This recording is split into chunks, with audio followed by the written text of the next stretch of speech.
The world had shrunk to the size of a granite rock. Dust, sharp, and tasting of iron filled Jake Nomad Sullivan's mouth. The sharp crack of incoming fire was a constant, punctuated by the metallic ping of ricochets that sang a deadly song off their meager cover. His world was the raw scrape of his cheek against stone, the tremor in the bones of the mountain that vibrated with each explosion, and the strained breathing of the men pressed against the earth beside him. Status Reaper Nomad yelled, his voice a raw tear in the fabric of the firefight. Suppressed. They're on the high ground, 3, maybe 4 positions. The reply was tight with adrenaline. Spade's hit leg wound, not critical, but he's out of the fight. Nomad risked a glance over his shoulder. Spade was grimacing, his teeth stained red from biting back a scream as Doc wrapped a tourniquet around his thigh. They were caught. Pinned down in the gut of a nameless valley and a godforsaken mountain range, the ambush had been perfect. Too perfect. Ghost Lead, this is Nomad. He snarled into his radio, his thumb pressing the transmit button hard enough to leave a white mark. We are pinned down at checkpoint Indigo. Taking heavy, accurate fire from elevated positions. We need air. I repeat, we need an angel on our shoulder now. The reply from the Joint Terminal Attack Controller, a young Air Force sergeant named Hayes, who was crammed behind a neighboring rock, was strained. Nomad asset is 30 mics out, a flight of F-16s. 30 minutes, an eternity, they had maybe 10. Not good enough. Hayes Nomad shouted, the frustration boiling over into raw fury.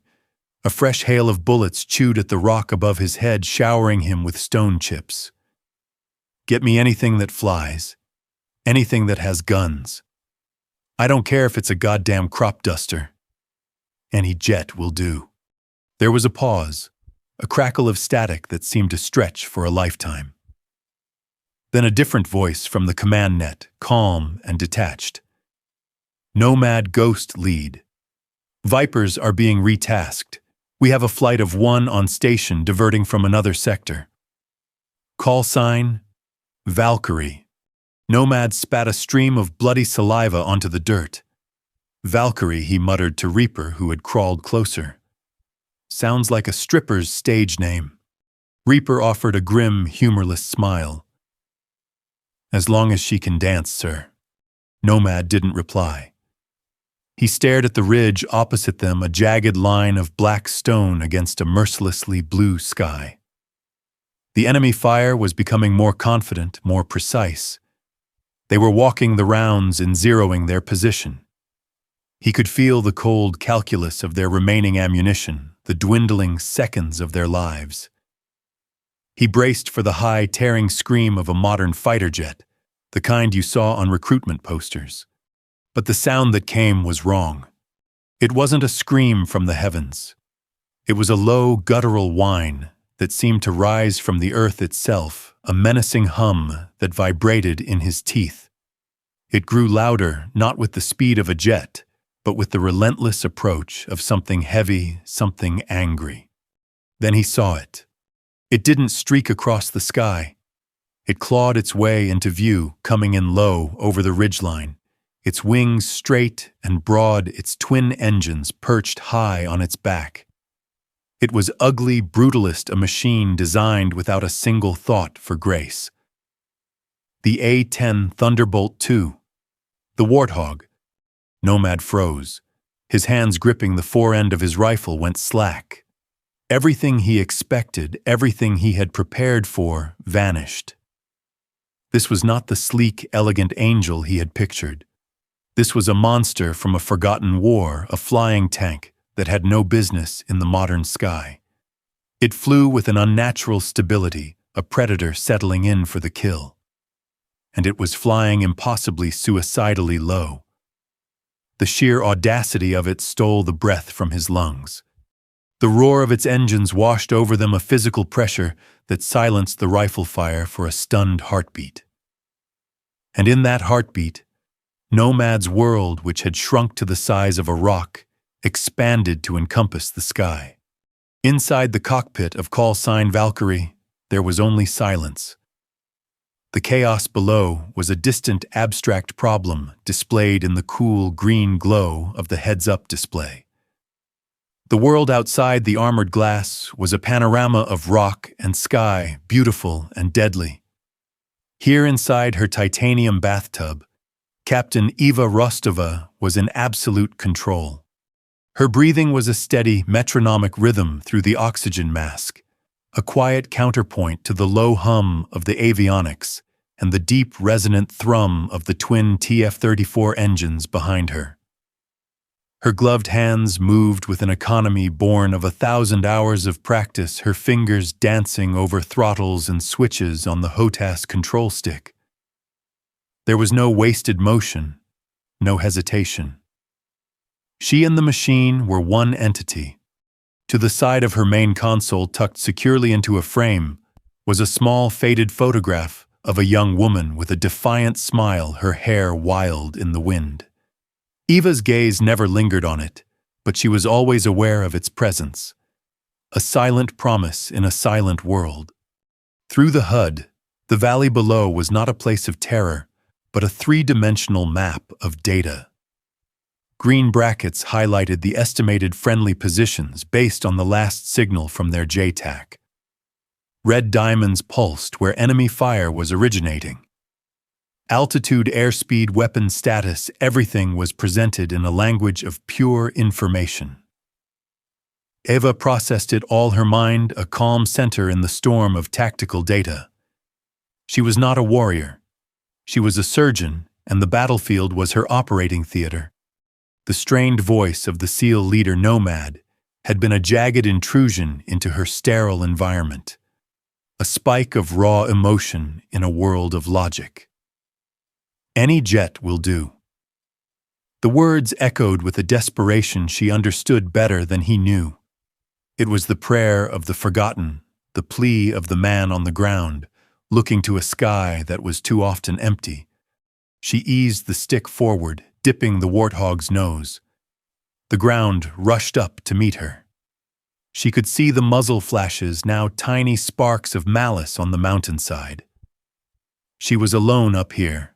A single human consciousness strapped to 10 tons of metal and munitions, connected to the desperate men below by nothing more than an invisible thread of radio waves. It was the loneliest and most intimate of connections. Her thumb moved to the weapons selector resting on the switch for the GAU-8 Avenger. The 7-barreled cannon that was the heart of her beast. She toggled her comms. Her voice, when it came, was devoid of emotion, a calm, clear instrument of purpose. "Nomad, this is Valkyrie. I am on station. Talk to me." The voice in his ear was an island of calm in an ocean of violence. "Talk to me." For a moment, Nomad was paralyzed, the sheer incongruity of her composure freezing his response. Around him, the world was screaming chaos, but the voice from the sky was as steady as a surgeon's heartbeat. It was this disconnect more than the surprising arrival of the A-10 that finally broke through his layers of training and prejudice. Hope, sharp and dangerous, pierced his desperation. He keyed the comms, his words clipped and precise. "Valkyrie, this is Nomad. We have multiple hostiles on the northeast ridge, coordinates 097. As Nomad's voice transmitted the raw data of his survival, the green glow of Eva's HUD momentarily blurred the numbers and symbols, losing their focus. The fluorescent hum of the cockpit faded, replaced by the memory of a different kind of fluorescent light, the kind that cast a sterile, unflattering glare on the faces in the briefing room just hours before. Commander Davies, a man whose chest was a billboard of combat decorations, and whose ego was tailored to his sleek F-16, had been pointing at the projected map with a laser pointer. Eva's mission was an afterthought, a footnote at the end of the main briefing. "And Captain Rostova will be providing on-station loiter support in the valley." Davies had said, a dismissive flick of his wrist in her direction. He'd turned to the other pilots, a conspiratorial smirk playing on his lips. For you younger guys, that means she'll be flying the Warthog. It's not pretty, and it's not fast, but it gets the job done. A few chuckles rippled through the room. Just keep her low and slow, Captain. Don't get lost. Eva had met his gaze without flinching, her face a mask of disciplined neutrality. She had heard it all before. The jokes about her plane being a relic, the condescending advice, the subtle implication that she was a second-string player in a Premier League game. She didn't offer a clever retort. She didn't defend her aircraft or her capabilities. She simply gave a single sharp nod. Her performance would be her reply. The sky would be her vindication. The memory was not one of anger, but of a cold, familiar weight, the burden of constant proof. A crackle in her headset snapped her back to the present. Nomad's voice sharp with a new urgency. Multiple RPG teams in the rocks. Hayes is painting the primary target now. Stand by for laser. Standing by, Eva replied, her eyes locked on the HUD. A small flashing square appeared on the digital representation of the ridge, the laser designation from the ground. Her systems were slaved to it, the plane's formidable brain locking onto the signal. She banked the aircraft a smooth, deliberate roll that aligned her for the attack run. Her thumb moved from the selector to the trigger. Everything was converging on this single point of light, this single moment of violent resolution. Then disaster. A sudden percussive blast echoed from the ground, distinct from the general chatter of the firefight. The flashing green square on her HUD vanished. Lasers off, repeat. Lasers off, Nomad's voice was a raw shout. Hayes is hit. JTAC is down. The thread connecting her to the battle was severed. Eva's targeting computer immediately cycled the lock-on tone, replaced by a soft, insistent error chime. Without the laser designator, she was blind. The men on the ground were once again alone, their only connection to the sky a disembodied voice. The enemy, sensing the shift, increased their rate of fire. They were pressing their advantage, moving in for the kill. Eva's training screamed at her. The protocols were clear, written in the blood of past mistakes. Disengage. Ascend to a safe altitude. Await new tasking. To attack now without a confirmed target was to risk a fratricide incident of catastrophic proportions. A danger-close engagement was risky even with a laser. Without one, it was considered suicidal. Commander Davies's mocking voice echoed in her mind. Keep her low and slow.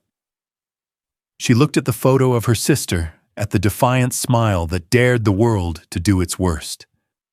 She heard the desperation in Nomad's voice, the sound of a man watching his world end. There were no good choices. The instructor's voice from a past simulation, cold and final. But she had promised herself she would always find a third option. She took a slow, deliberate breath, the air hissing into her mask. The chaos below demanded a response, and the rulebook did not have the answer she needed. In that moment, she was not just a pilot in a system. She was the last and only hope for the men on the ground. She would become the weapon's guidance system. Her mind, her eyes, and her trust in the man below would be the laser. She keyed the comms again. The static of the firefight raged, but when she spoke, her voice cut through it like a blade. It was calmer than before, stripped of everything but pure, unwavering command. Nomad, this is Valkyrie. I understand the laser is offline. I am commencing a voice-guided engagement. A pause long enough for the sheer gravity of her words to settle. Pop smoke. Red. Describe the target's position relative to your smoke. Talk to me, Nomad. Be my eyes. On the ground, Eva's words hung in the air, heavier than the threat of enemy fire. For a second, no one moved. The concept was so far outside the bounds of standard procedure that it bordered on madness. a voice-guided attack with munitions that could vaporize their position in a fraction of a second if the pilot's aim was off by a few feet. It was an act of absolute trust, demanded in a moment of total desperation. Reaper stared at Nomad, his eyes wide with a question that needed no words. Nomad met his gaze, the dust caked onto his face like a death mask. In that shared look, an entire career's worth of training instinct and hard-won faith in his own judgment was weighed and measured. He had asked for any jet. He had received a pilot who was now asking him to be her weapons system. There was no other choice. "Do it!" Nomad barked his voice, leaving no room for argument. Pop red smoke.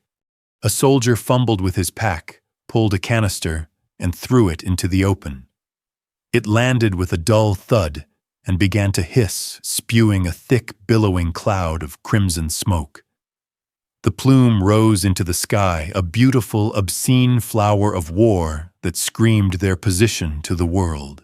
The enemy fire immediately intensified, concentrating on the source of the smoke.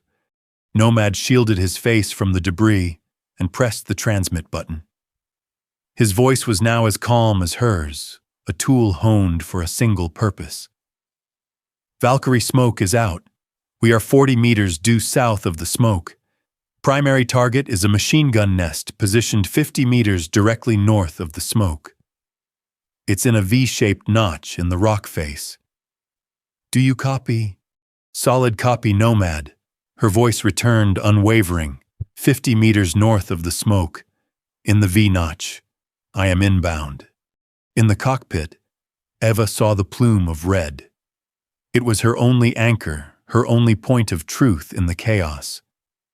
Nomad's words painted a picture in her mind, a mental target overlaying the physical landscape. She ignored the frantic flashing of proximity warnings as she kept the Warthog low. She trusted the man on the ground. He had to trust the woman in the sky. She lined up the run, her pipper the central aiming reticle on her HUD, drifting towards the point in space described by his voice. Her plane was not pointed at a green digital bracket anymore. It was pointed at a man's words. Below, the sound of the approaching A-10 changed. The low whine became a high-pitched, terrifying roar. Nomad and his men pressed themselves into the rock, making themselves as small as possible. He looked up, watching the gray, crucifix-like shape of the Warthog grow larger, its nose seeming to point directly at them. For a terrifying second, instinct screamed at him that she had made a mistake, that he had made a mistake, that this was how it all ended. He held his ground. He held his breath. He did not hear the first round. The sound of the GAU-8 Avenger cannon does not travel to you. It simply arrives, a physical event that replaces all other reality. It was a noise that felt like the world was being torn in half, a volcanic eruption of sound that vibrated through the granite and into the marrow of their bones. BRRRRT. The noise lasted for less than 2 seconds, but it was an eternity of controlled mechanical fury. A stream of 30mm shells visible for a microsecond as incandescent tracers slammed into the ridge 50 meters past their position. The V-shaped notch in the rock face ceased to exist. Granite vaporized. The machine gun nest and the men who manned it were erased from the earth in a storm of high-explosive incendiary rounds. The precision was breathtaking. It was impossible. It was perfect. Silence descended, broken only by the ringing in their ears and the distant roar of Eva's engines as she banked away. The enemy fire had stopped completely. The immediate threat was gone. Nomad pushed himself up on his elbows, his entire body humming with the aftershock. He stared at the obliterated rock face, then looked up at the sky, where the A-10 circled like a patient hawk. A single awestruck question formed in his mind, spoken aloud to no one. Who the hell is this pilot? The lights of the intelligence briefing room at Bagram Airfield were cool and unforgiving. On the large screen at the front of the room, data from Valkyrie's mission logs was displayed in neat columns. Commander Davies stood with his arms crossed, his expression a mixture of disbelief and irritation. An intelligence officer, a major with sharp eyes and a sharper tone, was delivering the post-action report. The gun run was executed with zero collateral risk, despite being a danger-close scenario without laser designation. The major stated, her voice flat and professional. Damage assessment confirms the primary threat was neutralized in a single pass. It was reckless, Davies countered. It violates a dozen protocols. She got lucky. The major met his gaze without blinking. She tapped a key, and a new file appeared on the screen, Captain Eva Rostova's training record. With respect, Commander Luck had very little to do with it.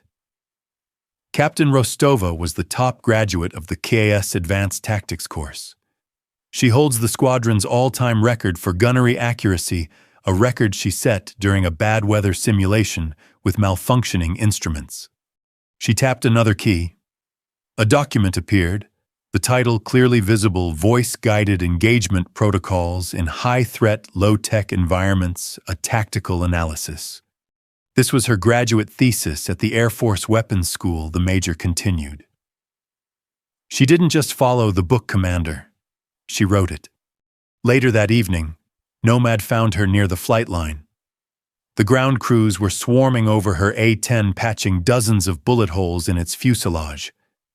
She stood apart, watching them, her helmet under her arm. He walked up to her, stopping a few feet away. The noise of the airfield seemed to fade into the background. "My JTAC is stable," he said. It wasn't what he planned to say, but the words came out anyway. "The rest of my team, they're all alive. Because of you." Eva turned to look at him. Her face free from the mask and helmet was younger than he expected. Her eyes were calm, but held a depth that spoke of immense pressure and unwavering focus. She simply nodded, accepting his words as a statement of fact. He had to ask. The question had been burning in him since the moment the rocks exploded. "I've never seen anyone fly like that. I've never seen anyone shoot like that." He paused, searching for the right words. "What you did, it wasn't just flying." She looked away from him, her gaze settling on the brutal, scarred form of her aircraft. She saw the machine not as others did, not as an ugly, slow relic, but as an extension of her own will, a conduit for her purpose. When she finally spoke, her voice was quiet, but it carried the weight of absolute certainty. "I wasn't trained to be a pilot. I was trained to be the Thunder." Sleep did not come for Nomad. Hours after he had walked away from the flight line, the roar of the A-10's cannon still echoed in the quiet corners of his mind. He lay on his cot, the rough wool blanket a poor substitute for the weight of his body armor. The barracks were quiet, filled with the rhythmic breathing of sleeping soldiers, but for Nomad, the valley was still present. He could still taste the iron-laced dust, still feel the phantom vibration of the earth shaking beneath him. And he could still hear her voice. "I was trained to be the Thunder." The words had replayed themselves in his head 1,000 times. It wasn't a boast. It was a statement of fact, delivered with the same dispassionate precision as her gun run. And it had fundamentally rewired something inside him. For his entire career, he had been the Thunder. As a Navy SEAL, he was the instrument of violence, the sudden, shocking force that emerged from the shadows. His identity was forged in that crucible, built on the certainty that he and his team were the sharpest point of the spear. But in the valley, his spear had been broken. He had been reduced to a man hiding behind a rock, waiting to die. And salvation had come from a place he had dismissed, in a form he had disdained. His earlier joke to Reaper Stripper's name now felt like a shard of glass in his gut. The shame was a foreign, acrid taste. It wasn't just that his savior was a woman. It was that his own arrogance, his own narrow definition of a warrior, had been so utterly and completely invalidated. He, the elite ground pounder, knew nothing of the sky. He had looked up and seen a tool. She had looked down and seen a responsibility. The humility was a crushing weight. The next morning, the atmosphere in the mess hall was thick with gossip. As Nomad got his coffee, he overheard a group of F-16 pilots at a nearby table. "Heard she's in front of a review board this morning," one said, stirring his eggs. "Davies is heading it up. She's cooked." "What did you expect?" another chimed in, leaning forward. "You can't just go cowboy like that. There are rules for a reason." Damn near took out the SEALs she was supposed to be helping. Nomad's hand tightened around his mug. The casual, confident dismissal of her actions, the twisting of her life-saving skill into a reckless liability, ignited a slow, cold fury within him. He turned and walked out, his coffee untouched. The inquiry room was cold, sterile, and windowless. It was a place designed to strip away rank and achievement, leaving only the stark facts of a situation. Eva sat at a simple metal table, her back perfectly straight. Across from her sat a panel of 3 senior officers. Colonel Hayes, a weary-looking career officer, sat in the middle. On his right was the intelligence major from the debriefing, and on his left, his arms crossed tightly over his chest, was Commander Davies. "Let's be clear," Captain Rostova Davies began, his voice smooth and accusatory. "You engaged a target less than 60 meters from a friendly position, without an active laser designator. The operational directive on this is unequivocal. Your actions constituted a gross deviation from established safety protocols." Eva met his gaze, her own expression unreadable. "My actions constituted a direct response to an imminent threat that would have resulted in the complete loss of a Tier 1 asset commander. You are not a battlefield commander, you are a pilot." Davies countered. "Your role is to execute strikes based on confirmed targeting data provided by the ground element. When that data became unavailable, your directive was to withdraw. The ground element was incapacitated," Sir Eva stated, her voice even. "The choice was not between following protocol and breaking it. The choice was between a guaranteed loss and a calculated risk. I chose the latter. A calculated risk." Davies scoffed, leaning forward. "You fired 300 rounds of high-explosive incendiary ammunition based on a verbal description from a man under extreme duress. The margin for error in that scenario isn't measured in feet, Captain. It's measured in inches. One slight miscalculation, one misinterpreted word, and you would be sitting here today explaining why you vaporized an entire SEAL team." Eva remained silent for a moment, letting his words hang in the sterile air. She thought of the men on the ground, of Nomad's voice raw with desperation. She thought of her promise to her sister, a promise never to let anyone wait for a help that never came. "The calculation was based on my assessment of the pilot, the aircraft's capabilities, and the ground controller's situational awareness." She finally said, her voice dropping slightly, drawing them in. "I trusted my aircraft. I trusted my training. And I trusted Sergeant Sullivan's voice." The alternative, Colonel, she said, shifting her gaze to the senior officer, was to circle at a safe altitude and listen to them die. "Protocol does not account for that eventuality. My judgment does." She left the room an hour later, the verdict undecided. The formal inquiry was over, but her trial was not. She stepped out of the administrative building and into the harsh, bright sunlight of the airfield. The air thrummed with the sound of engines, the sound of power, of purpose, of war. She had fought an enemy in the sky and on the ground. Now she was fighting ghosts in air-conditioned rooms. She looked up, her eyes scanning the vast, empty blue. She had won the battle in the valley, but she was utterly alone in the war for her right to fly in that sky. An invisible line had been drawn in the sand.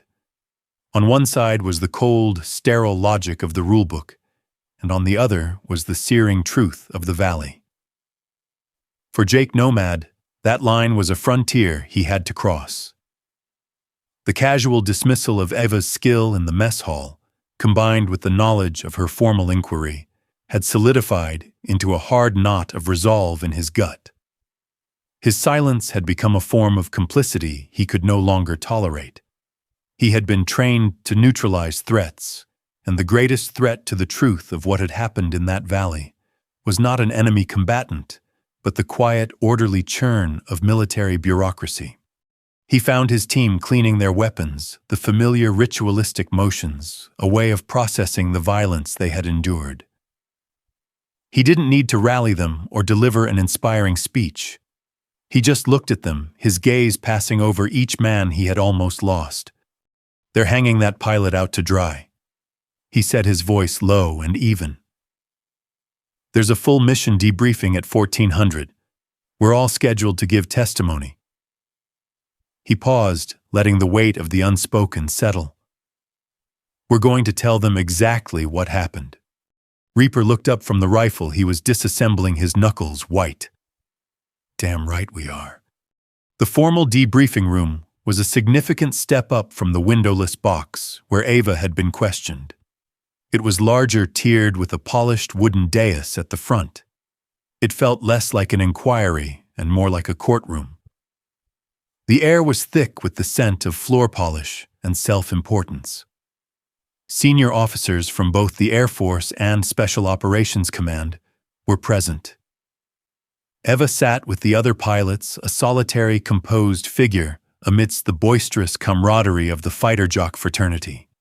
Commander Davies was running the presentation, using maps, satellite imagery, and radio transcripts to reconstruct the engagement. He presented the facts with a subtle, deliberate spin, framing Eva's actions as an anomaly, a statistical outlier that, while successful, highlighted a dangerous disregard for operational doctrine.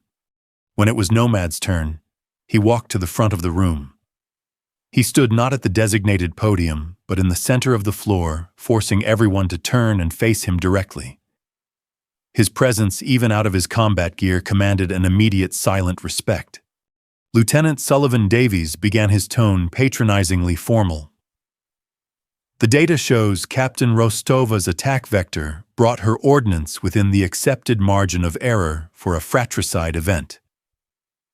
Given the lack of positive laser identification, would you characterize the situation as one of unacceptable risk?" Nomad stood silent for a long moment. He let the question, with all its carefully constructed implications, hang in the air. He did not look at Davies. He looked at the senior colonel chairing the meeting. "Unacceptable risk." Nomad repeated, his voice quiet, but carrying to every corner of the room. "The only unacceptable thing in that valley, Colonel, was the certain death of my men. The only unacceptable thing was the idea of leaving a team to be slaughtered because of a broken piece of equipment." He then turned his head slowly, his gaze sweeping over the assembled officers before finally landing on Eva. "We talk about protocols. We talk about margins of error. Captain Rostova's judgment is the only reason my team is sitting in this room today and not in body bags. She didn't just see targeting data on a screen. She heard the sound of a firefight my men were losing. She made a choice, and every man on my team is alive because of it." He straightened to his full height, his posture radiating an authority that had nothing to do with the rank on his collar. For the first time, he addressed Eva directly, his voice clear and resonant. "Thank you, Captain." A profound hush fell over the room. The simple words delivered from one elite warrior to another carried more weight than any official commendation. Behind Nomad, his entire team sat ramrod straight, their faces grim, their silent assent a powerful unified force. The shifting gaze was almost a physical thing. The smirks were gone from the faces of the other pilots. The condescension had evaporated, replaced by a dawning, grudging respect. Davies was left momentarily speechless, his carefully constructed narrative dismantled by a few sentences of unshakable ground truth. The senior colonel looked from Nomad to Eva, his expression thoughtful, his eyes holding a new understanding. The official tone of the meeting was broken, the real one finally asserting itself. The debriefing was adjourned shortly after. As the room began to empty, a new kind of distance formed around Eva. It was not the distance of exclusion, but the distance of awe. The pilots who had once made jokes now gave her a wide berth, their eyes filled with a mixture of curiosity and a little fear. Across the room, her eyes met Nomad's. There was no smile, no overt sign of gratitude. There was only a quiet, profound acknowledgement. A debt had been recognized, and respect had been forged in the only fire that mattered. She was no longer just a woman who flew a Warthog. She was Valkyrie. And for the first time, everyone in the room understood what that meant. The fallout from the debriefing was a quiet but palpable shift in the air. The whispers that had followed Eva down the hallways were replaced by a respectful silence. Nods of acknowledgement came from pilots who had once looked straight through her. The challenge to her authority had been met and defeated, not by her own words, but by the unshakable testimony of the men she had saved. Yet victory felt less like triumph and more like a quiet, hollow echo. Late that night, long after the base had settled into a restless sleep, Eva sat in the silent cockpit of her A-10. The ground crews were gone, and the only light came from a single maintenance lamp casting long shadows across the flight line. The air inside the cockpit was cool and still thick with the scent of hydraulic fluid, ozone, and worn leather. This was her sanctuary, the only place the noise of the world seemed to fall away. Her gloved fingers gently traced the worn edges of the small photograph, tucked beside her console. The smiling face of her younger sister Anya looked back at her, frozen in a moment of carefree joy. It was a face she could barely summon in her dreams anymore, replaced instead by a different, more fractured memory. The green, sterile glow of the instrument panel flickered, and the hum of the aircraft's dormant systems seemed to fade.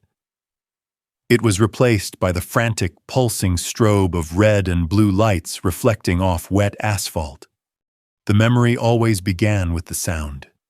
The wail of a distant siren growing closer, a sound that had once meant help was on the way, but now served only as the soundtrack to helplessness. She was 19 again, standing behind a line of yellow police tape, the rain plastering her hair to her face.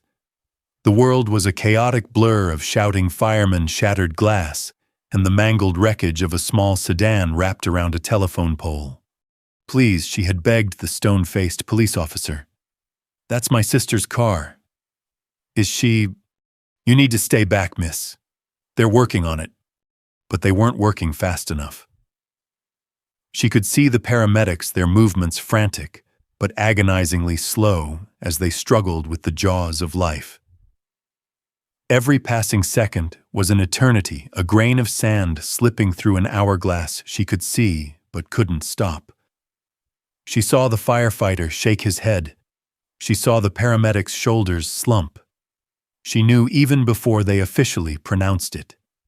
She knew in the cold, hollow space that had opened up in her chest. Anya hadn't died in the crash. She had died in the waiting.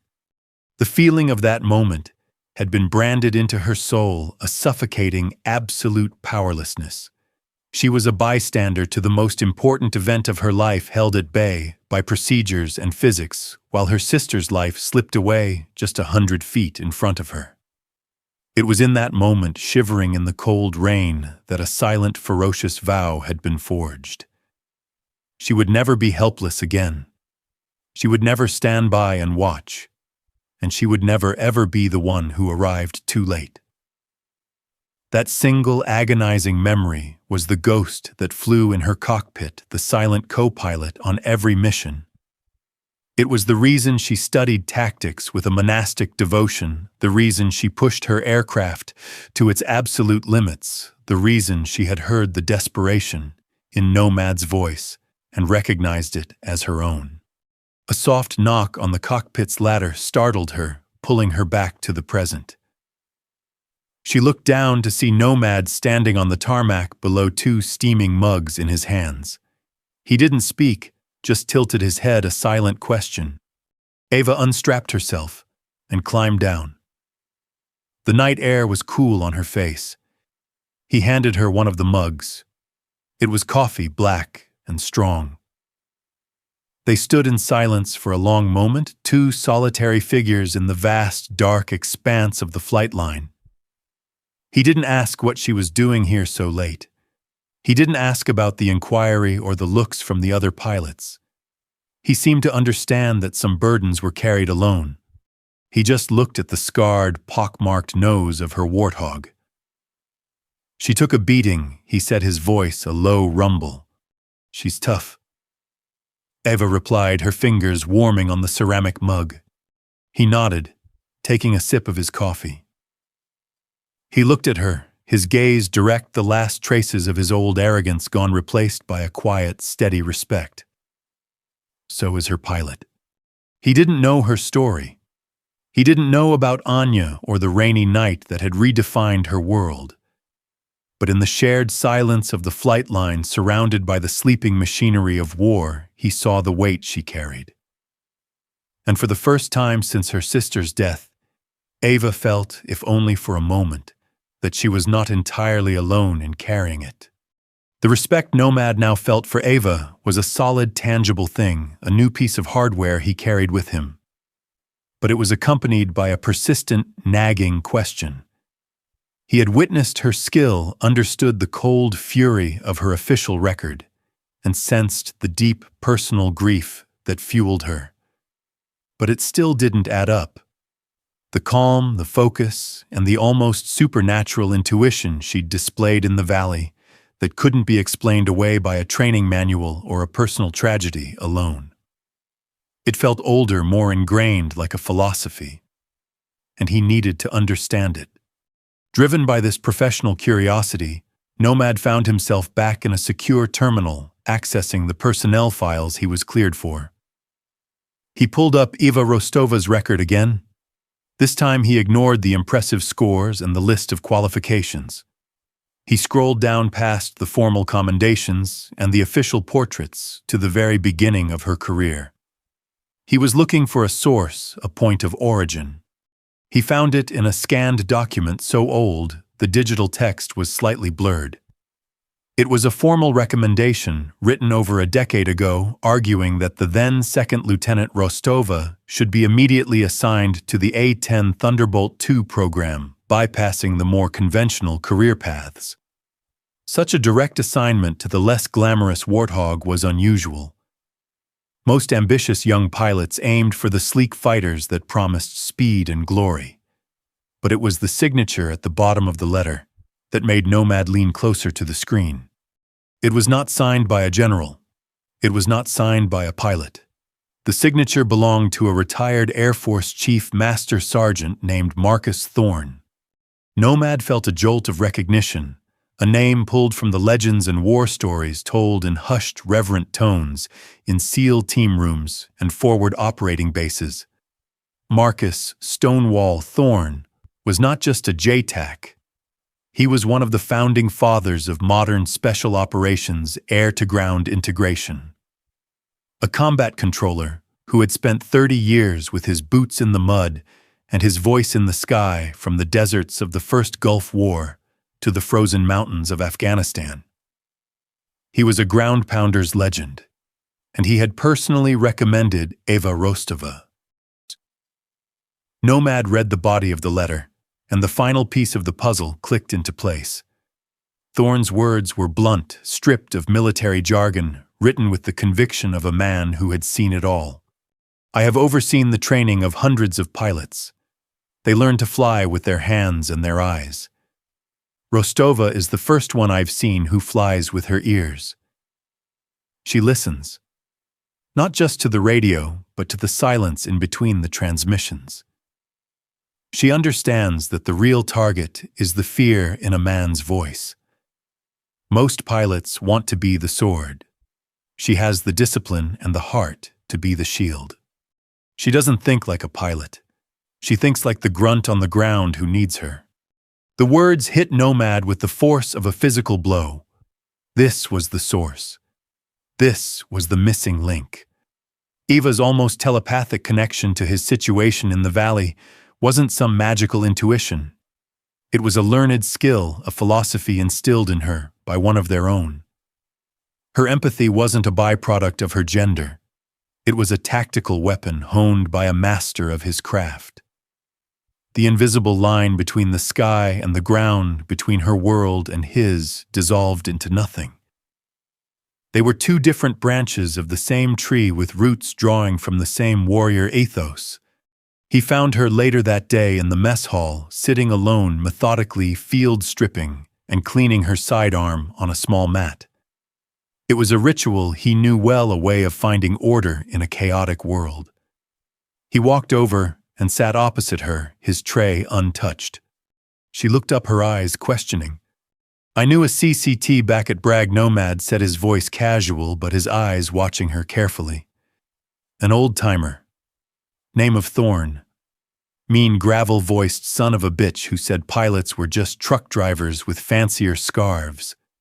For the first time since he'd met her, the corner of Eva's mouth turned up in a small, genuine smile. It was a fleeting expression, but it changed her entire face, softening the hard lines of professional discipline. A flicker of warm memory lit her eyes. He also said a grunt's best weapon was the pilot who had their back. She replied, her voice quiet. She deftly slid the recoil spring back into her pistol. "He taught me everything that matters." It was all the confirmation he needed. In that moment, she was no longer a mystery to him. He finally saw the complete picture. She was the grieving sister who refused to be helpless. She was the elite officer with the record-breaking skills. And she was the student of a legend, the inheritor of a sacred trust, passed from the ground to the sky. She was not a rose made of iron. She was a rose whose roots ran deep into the very earth she fought to protect. The newfound respect between the sky and the ground had barely had time to solidify before the entire board was violently upended. Intelligence reports, initially a trickle of chatter, became a flood. The enemy, stung by their recent losses and emboldened by new leadership, was planning a coordinated large-scale offensive. Their primary target was the base itself, and their opening move was to sever its lifeline, the main supply route that wound its way through the treacherous mountain passes. The mission briefing was tense and brief. A massive, complex ambush was being set, centered around a strategically placed IED, designed not just to stop a convoy, but to channel it into a pre-prepared kill zone. With most air assets occupied, the only aircraft available for a rapid, low-altitude surgical strike was the one best suited for the job, Eva's A-10. On the ground, Nomad's team was tasked with moving ahead of the convoy to provide reconnaissance, and if necessary, a last line of defense. They were once again two sides of the same coin thrown into the crucible together. As Eva's Warthog lifted off the tarmac, the sky was a deceptively clear, brilliant blue. But as she approached the target coordinates, her threat display began to light up.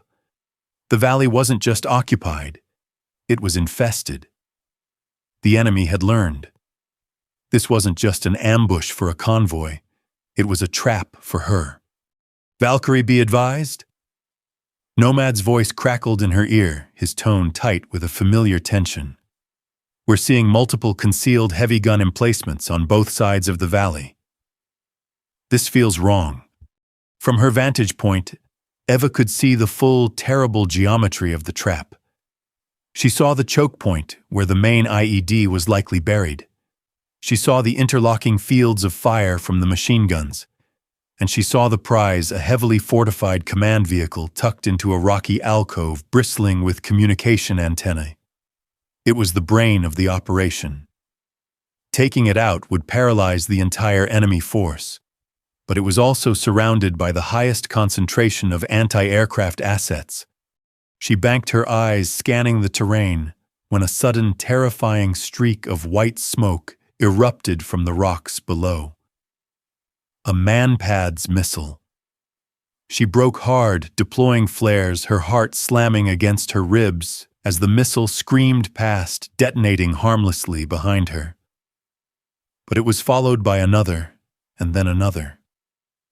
The sky, which had been her sanctuary, was now a web of death. "Valkyrie, you need to pull out." Nomad's voice was no longer a calm report. It was a desperate command. "It's a flak trap. Get out of there." She heard him. But she also saw the dust trail of the friendly convoy still miles away, but rolling steadily, obliviously toward the slaughter. And she saw the face of her sister Anya, pale and helpless, behind a rain-streaked window. The vow she had made on that wet, miserable night echoed louder than Nomad's warning, louder than the alarms blaring in her cockpit. Never too late. Her hands were perfectly steady as she keyed the comms. Her voice was the calm at the eye of the storm. "Negative, Nomad. I have the head of the snake in my sights. I'm going in." She pushed the stick forward, diving directly into the heart of the storm. The world outside her cockpit became a blur of rock sky and tracer fire. Red and green lines of light clawed at her aircraft. The percussive thump, thump, thump of rounds hitting her fuselage was a deafening drumbeat. Warning lights flashed across her console like a string of angry red eyes. An explosion to her left rocked the plane, shredding part of the wing, but she held the course. Her focus narrowed, sharpened to a single point, the command vehicle in her HUD. She was the thunder, and the thunder was about to strike. She unleashed everything she had. Missiles streaked from their pylons, followed by a salvo of rockets that tore into the surrounding enemy positions. As she closed the distance, she squeezed the trigger, and the GAU-8 spoke for the last time, its incandescent stream of shells ripping the command vehicle to shreds in a massive secondary explosion of fuel and munitions. The ambush was broken. But as she pulled the stick back, fighting to climb out of the inferno, a missile she hadn't seen fired from a dying enemy position slammed into her right engine. The explosion was a brutal physical violation. The world became a whirlwind of fire, smoke, and screaming metal. Shrapnel tore through the cockpit, and a searing pain shot through her right arm. The Warthog, a testament to survivability, was dying around her. The controls fought against her, the plane wanting to spiral into the ground. Through the smoke, she could see the ground rushing up. Her training screamed at her to eject. But below was hostile territory. She would not give them the satisfaction. With her left hand, she gripped the stick, using every ounce of her remaining strength and skill to wrestle the crippled beast toward friendly lines. She managed to level it out just long enough to clear the last ridge before the aircraft finally gave up, slamming into the earth in a violent grinding skid that threw her violently against her straps. Darkness then, the smell of burning wires, and the hiss of hydraulics. She was alive. Rescue crews, led by a frantic Nomad, were there within minutes, prying open the shattered canopy. Eva Nomad yelled, his face streaked with grime and fear. She was conscious, her mind sharp, but something was wrong. A medic reached in to check her arm to assess the wound. I can't feel your fingers," she whispered, her voice raspy. She looked down at her right hand. It rested on her leg, pale and still, except for a slight, uncontrollable tremor that had already begun. The medic's face was a grim mask. Nomad saw it too. The hand of the surgeon, the hand of the artist, the hand that had wielded the thunder with such impossible precision, was broken. She had saved them all, but she had paid with her sky. The world, once a sweeping panorama of mountain and sky viewed through a heads-up display, had now shrunk to the 4 beige walls of a hospital room in Landstuhl, Germany. The air, which had once tasted of high-altitude oxygen and adrenaline, was now thick with the sterile antiseptic smell of a place dedicated to mending what the war had broken. Eva sat on the edge of her bed, her right arm in a supportive sling, her hand resting limply in her lap. The neurologist, a kind-faced colonel with tired eyes, had delivered the final verdict that morning. The words were precise, clinical, and utterly devastating. Severe peripheral nerve damage, axonal shearing from the concussive force. The tremors are permanent. We've done all we can. He had spoken of rehabilitation, of adapting, of new possibilities. But they both knew what the words really meant. Her career as a pilot was over. Her reaction was not one of tears or anger. It was a profound and hollow stillness. The ferocious driving purpose that had propelled her since her sister's death, the vow to always arrive in time, had been fulfilled in the most absolute way. And in its fulfillment, it had consumed the very thing that made it possible. She was a warrior whose weapon had been broken, a guardian whose watch had ended. It was a new, deeper kind of solitude, not of circumstance, but of conclusion. A few days later, a general she had only ever seen in official briefings came to her room. He pinned the Distinguished Flying Cross to the collar of her hospital gown. He spoke of her incredible bravery, of her unparalleled skill, of the hundreds of lives she had saved by breaking the back of the enemy offensive. His words were sincere, his praise genuine. Eva listened, her expression polite, her thanks quiet. The metal was cool and heavy against her skin, a small metallic token for the loss of a universe. It felt like an epitaph. Her return was not to a hero's welcome. It was a quiet administrative process, a series of forms and flights that moved her efficiently out of the theater of war. At Bagram, she packed her few belongings into a standard-issue duffel bag: her flight suit, the faded photograph of Anya, her books on tactical theory, and a small, folded strip of blue silk ribbon she had kept since she was a child. They were the small, soft artifacts of a life lived between hard edges. When the time came to board the C-130 transport plane that would begin her journey home, she was escorted onto the flight line. And there, standing near the cargo ramp, was Nomad and his entire team. They were not in formation, not standing at attention. They were just there, waiting, their presence a silent, solid testament. Eva walked toward the ramp, her steps steady.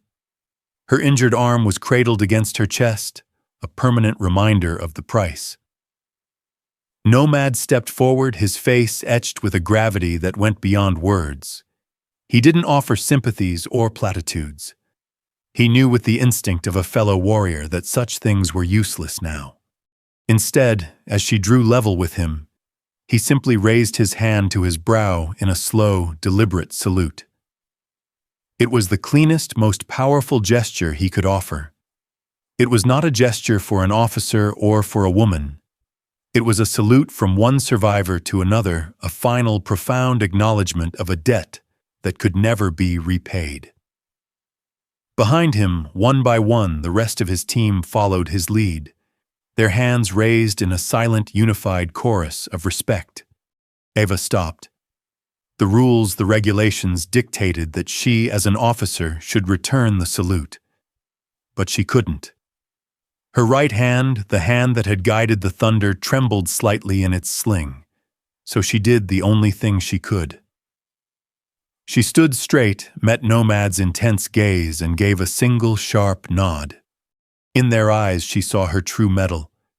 It was not the piece of metal on her uniform, but the unwavering respect from the men she had fought for. That respect was now an invisible armor, a shield she would carry with her into the quiet world that awaited. She had lost her wings, but she had earned this.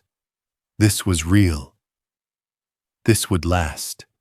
She turned and walked up the ramp into the cavernous belly of the aircraft without looking back. As the ramp began to rise, sealing her off from the world of noise and war, the last thing she saw was the line of stone-faced soldiers, their arms still raised, holding their silent salute until she was gone. 6 months had passed. The war continued in a distant country, a low hum on the periphery of a world that had largely moved on. But in a quiet apartment overlooking a rain-slicked city street, the war's echoes remained. The sounds here were different. Not the scream of jet engines, but the gentle ticking of a dozen clocks, the soft scratch of metal on metal, and the steady rhythmic hiss of the rain against the window pane. Eva sat at a heavy wooden workbench, bathed in the warm, focused light of a watchmaker's lamp. The bench was a legacy from her father, a world of tiny gears, delicate springs, and intricate machinery. Spread before her on a black velvet mat were the disassembled components of an old silver pocket watch. With a pair of fine-tipped tweezers held in her left hand, she carefully lifted a minuscule gear, her movements slow, deliberate, and surprisingly steady. It was a new kind of precision, a skill being painstakingly learned, one tremor-free motion at a time. Her right hand rested on the bench beside the mat. The scars on her forearm were faded, but a fine, persistent tremor still ran through her fingers, a constant physical memory of the day the thunder fell from the sky. It was a hand that could no longer hold a control stick or squeeze a trigger, but she refused to let it be useless. It was her anchor, her reminder. She successfully placed the tiny gear into the watch's complex heart. A small, quiet victory. She leaned back, the faint scent of cleaning solution and metal polish filling the air. As she did, she caught her reflection in the dark glass of the window. For a long moment, she simply stared. The face looking back was not Captain Eva Valkyrie Rostova. There was no flight suit, no helmet, no mask of disciplined composure. It was the face of a woman with tired eyes, her hair tied back loosely, wearing a simple, soft sweater. The sharp, hard lines of the soldier had softened, revealing the quieter, more contemplative face beneath. Was she seeing a warrior in repose or a woman who had finally come home? The line was blurred, perhaps erased forever. She was both. She was neither. She was what was left after the thunder had passed. Her gaze drifted from the window back to her workbench. Beside the scattered, intricate parts of the watch lay 2 objects that did not belong. One was the faded sandy brown insignia patch of a Navy SEAL team. The other was a small folded strip of blue silk ribbon. The 2 poles of her existence resting side by side in the quiet lamplight. One the symbol of a hard-won, brutal respect. The other a fragile link to the girl she had been. They were not in conflict. They were simply her.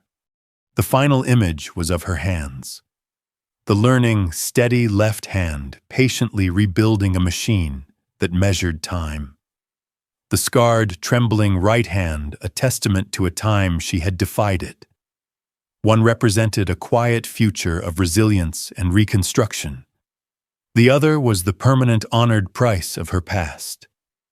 A perfect, painful balance. She picked up a small tool with her left hand to continue her work, her focus absolute the world, shrinking once more to a universe of millimeters. The question hung in the quiet, rain-filled air, a final, silent echo of her journey. Does honor truly need a face? The story of Eva Valkyrie Rostova is more than just a tale of war. It is an exploration of the quiet spaces between courage and sacrifice, between the thunder of the battlefield and the silence of a hero's return. It stands as a testament to the strength that is forged, not in the noise of public glory, but in the crucible of personal loss and systemic prejudice. Her true battle was fought on 2 fronts, one against a visible enemy, and a far more difficult one against a world that sought to define her before she ever took flight. Heroes like Eva are all around us. Their stories often unheard their honor, carried not on a uniform, but within the quiet dignity of their spirit. They are the Iron Rose's individuals whose greatest victories are unseen, whose deepest scars are invisible. Our mission is to continue bringing these resonant narratives to light, giving a voice to the silent guardians and the unsung heroes who shape our world in ways we rarely see. If you believe in the power of stories that challenge, that resonate, and that honor the profound truths of the human spirit, then we invite you to be part of this continuing journey. Subscribe to follow the creation of more narratives like the Iron Rose and to ensure these vital stories are told. Thank you for bearing witness.